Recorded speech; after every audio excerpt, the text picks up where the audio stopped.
या देवी सर्वभूतेषु मां स्कंदमाता रूपेण संस्थिता नमस्तस्यै नमस्तस्यै नमस्तस्यै नमो नमः। जय माता रानी। दोस्तों, आप सभी को नवरात्रि के 5वें दिन की हार्दिक शुभकामनाएं। आप सभी पर मां स्कंद माता अपनी कृपा सदैव बनाए रखें। नवरात्रि का 5वां दिन मां स्कंद माता को समर्पित है। मान्यता है कि इस दिन स्कंद माता की पूजा अर्चना करने से भक्तों की सभी मनोकामनाएं पूरी होती हैं। आज की वीडियो में आप जानेंगे कि नवरात्रि के 5वें दिन मां स्कंद माता का पूजन किस प्रकार से करना चाहिए, मां का प्रिय भोग क्या है, मां का प्रिय पुष्प क्या है, मां के कौन से मंत्र हैं, कथा साथ ही आरती भी सुनेंगे। तो आप सभी लोग वीडियो में बने रहिएगा और वीडियो को पूरा जरूर देखिएगा। आपको हमारे चैनल पर नवरात्रि के 9 दिनों माता की 9 कथाएं सुनाई जा रही हैं, तो आप लोग उन्हें भी सुनिएगा। साथ ही दुर्गा सप्तशती पाठ भी सुनाया जा रहा है। आपने यदि नहीं सुना है तो आप लोग जाकर सुन सकते हैं। अगर आपने चैनल को अभी तक सब्सक्राइब नहीं किया है तो चैनल को जरूर सब्सक्राइब कर लीजिएगा और वीडियो पसंद आए वीडियो को लाइक अवश्य कर दीजिएगा। आपका एक लाइक हमारे लिए बहुत अधिक महत्वपूर्ण होता है। तो दोस्तों, गला थोड़ा सा खराब है क्योंकि तबीयत बहुत ज़्यादा खराब चल रही है। आप लोगों को शायद आवाज़ सुनने में थोड़ी सी परेशानी का सामना करना पड़ रहा होगा, लेकिन उसके लिए मैं आप लोगों से माफ़ी चाहती हूँ। आप लोगों के लिए वीडियो लाना भी बहुत ज़रूरी था। तो चलिए अब बात करते हैं कि नवरात्रि के 5वें दिन मां स्कंद माता का पूजा किस प्रकार से करना चाहिए। तो इस दिन आप सुबह जल्दी उठकर स्नान आदि कर लें। उसके बाद पीले या सफ़ेद रंग के जो है वस्त्र धारण करें, क्योंकि माँ को पीला और सफ़ेद रंग का वस्त्र जो है बहुत अधिक पसंद है। तो आप इस रंग के वस्त्र पहने। उसके बाद आपने जहाँ पर माता की स्थापना की है, जहाँ पर आपने चौकी लगाई है माता की, वहीं पर आपको माँ का पूजन करना है। आपको अलग से चौकी रोज स्थापना, प्रतिदिन स्थापना आपको नहीं करनी है, क्योंकि नवरात्रि की स्थापना नवरात्रि के पहले दिन हो जाती है। फिर 9 दिन तक वहीं पर माता के स्वरूप को ध्यान में रखते हुए पूजन किया जाता है। तो आज जो है आप माँ के स्कंद माता स्वरूप का ध्यान करते हुए माँ की पूजन कीजिए। तो सबसे पहले आप स्नान करवाइए। स्नान करवाने के बाद आप, कुछ लोग एक ही दिन सुहाग की सामग्री चढ़ाते हैं, लेकिन कुछ लोग अलग अलग माँ के 9 रंगों के हिसाब से माँ को चूनर अर्पित करते हैं। तो आप पीले रंग की माँ को चूनर अर्पित कर सकते हैं। उसके बाद आपको माँ को तिलक अर्पित करना है, भगवान गणेश का पूजन करना है, रोली, अक्षत, कुमकुम लगाना है माँ को। उसके बाद माँ को उनका प्रिय पुष्प जो है अर्पित करना है। तो माँ को आप पीले या सफ़ेद रंग के पुष्प अर्पित कीजिए। उसके साथ ही माँ को उनका प्रिय भोग अर्पित कीजिए। तो माँ का प्रिय भोग जो है केले का है। केला माँ को अति प्रिय होता है। और इसके अलावा आप माँ को खीर का प्रसाद भी अर्पित कर सकते हैं। तो माँ को खीर का प्रसाद अर्पित करें।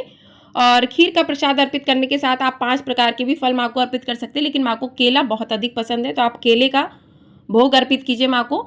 तो इस प्रकार से माँ के आप पूजन कीजिए। माँ को उनके प्रिय पुष्प अर्पित कीजिए, प्रिय भोग अर्पित कीजिए और प्रिय रंग जो है उस रंग के आप वस्त्र धारण करके माँ का पूजन कीजिए। तो इस प्रकार से माँ का पूजन करने के बाद जो है आप हाथ में थोड़े से पुष्प लेकर माँ की कथा को सुने, क्योंकि नवरात्रि के दिन माँ की कथा को सुनना भी अति आवश्यक होता है। तो माँ के स्वरूप को जो है ध्यान में रखते हुए आपको माँ का पूजन करना है। तो सबसे पहले जान लेते हैं कि माँ का स्वरूप कैसा है। तो माँ स्कंद माता स्कंद कुमार भगवान कार्तिकेय की माँ है। माँ के स्वरूप की बात करें तो स्कंद माता की गोद में स्कंद देव गोद में बैठे हुए हैं और माँ स्कंद माता कमल के आसन पर विराजमान है। इस वजह से उन्हें पद्मासना देवी भी कहा जाता है। माँ स्कंद माता को गौरी, महेश्वरी, पार्वती एवं उमा के नाम से भी जाना जाता है। माँ का वाहन सिंह है। मान्यता है कि माँ की उपासना करने से संतान की प्राप्ति होती है। माँ को विद्या वाहिनी दुर्गा देवी भी कहा जाता है। माँ की उपासना से अलौकिक तेज की प्राप्ति होती है। तो इस प्रकार से माँ के स्वरूप को ध्यान में करते हुए माँ का पूजन करना चाहिए आपको। उसके बाद पूजन करने के बाद आपको हाथ में थोड़े से पुष्प लेकर माँ की कथा को सुनना चाहिए। तो आइए माँ की कथा भी सुन लेते हैं। तो पौराणिक कथाओं के अनुसार तारकासुर नाम के राक्षस का वध सिर्फ शिवपुत्र ही कर सकते थे। शिवपुत्र को कार्तिकेय को स्कंद के नाम से भी जाना जाता था। उन्हें युद्ध प्रशिक्षण देने के लिए माँ ने स्कंद माता का रूप लिया और भगवान स्कंद को प्रशिक्षित किया। इसी के बाद से माँ के इस स्वरूप को शक्ति की दाता के रूप में पूजा जाता है। कहते हैं कि जो स्कंद माता की उपासना करते हैं उनके लिए मोक्ष का द्वार स्वयं सुलभ हो जाता है। बोलिए माँ स्कंद माता की जय। तो इस प्रकार से माँ की कथा संपन्न हुई और उसके बाद आप माँ के जो भी प्रिय मंत्र हैं उनका जाप कर सकते हैं। तो माँ का प्रिय मंत्र है या देवी सर्वभूतेषु माँ स्कंद माता रूपेण संस्थिता नमस्तस्यै नमस्तस्यै नमस्तस्यै नमो नमः। उसके बाद अगला मंत्र है ओम देवी स्कंद माताए नमः। इस मंत्र का भी आप जाप कर सकते हैं। अगला मंत्र है ओम स्कंद मात्रे नमः। इस मंत्र का भी जाप कर सकते हैं। संतान प्राप्ति के लिए आपको किस मंत्र का जाप करना है? तो संतान प्राप्ति के लिए आपको ओम स्कंद मात्रे नमः इस मंत्र का आपको जाप करना है। ये जाप आप 108 बार 121 बार कर सकते हैं, 11 बार भी कर सकते हैं। तो आप अपने अनुसार इसका जाप कर सकते हैं। माँ का ध्यान मंत्र जो है, आप माँ का ध्यान करते हैं तो उसका मंत्र है वंदे वांक्षित कारमर्थे चंद्राघृत शेखराम सिंहारूढ़ा चतुर्भुजा स्कंद माताए यशस्निम। तो इस मंत्र का आप जाप कर सकते हैं। माँ का ध्यान मंत्र है। तो इस प्रकार से मंत्रों का जाप करते हुए माँ का पूजन करना चाहिए, माँ की कथा को श्रवण करना चाहिए। उसके बाद माँ की आरती करनी चाहिए। तो चलिए माँ की आरती शुरू करते हैं। जय तेरी हो स्कंद माता, पांचवा नाम तुम्हारा आता, सबके मन की जाननहारी, जग जननी सबकी महतारी। तेरी ज्योत जलाता रहूं मैं, हरदम तुम्हें ध्याता रहूं मैं। कई नामों से तुझे पुकारा, मुझे एक है तेरा सहारा। कहीं पहाड़ों पर है डेरा, कई शहरों में तेरा बसेरा।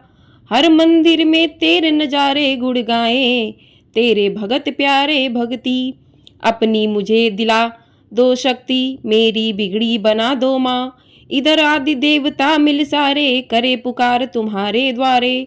दुष्ट दैत्य जब चढ़कर आए, तुम्ही खंडा हाथ उठाए। दासों को सदा बचाने आई, चमन की आस बुझाने आई। जय तेरी हो स्कंद माता, पांचवा नाम तुम्हारा आता। बोलिए माँ स्कंद माता की जय। तो इस प्रकार से माँ की आरती संपन्न हुई। और माँ की आरती संपन्न होने के साथ ही आप माँ से क्षमा प्रार्थना करें कि पूजा में यदि आपसे कोई भूल चूक हो गई है तो हे माँ स्कंद माता मुझे क्षमा कीजिए। इसके साथ ही जो भी आप पूजन करें प्रतिदिन, आप माँ को जो है दक्षिणा जरूर अर्पित करें। भले आप 11 रुपये अर्पित करें, क्योंकि किसी दिन भी पूजा में कुछ भी भूल चूक हो गई है, कुछ भी कमी रह गई है, तो दक्षिणा उस कमी को पूरा करती है। तो इस प्रकार से माँ का पूजन संपन्न हुआ। आपको हमारे चैनल पर दुर्गा सप्तशती पाठ का जो 5वें दिन अध्याय सुने जाएंगे वो भी सुनाए जाएंगे। तो आपने चैनल को यदि सब्सक्राइब नहीं किया है तो ज़रूर सब्सक्राइब कर लीजिए।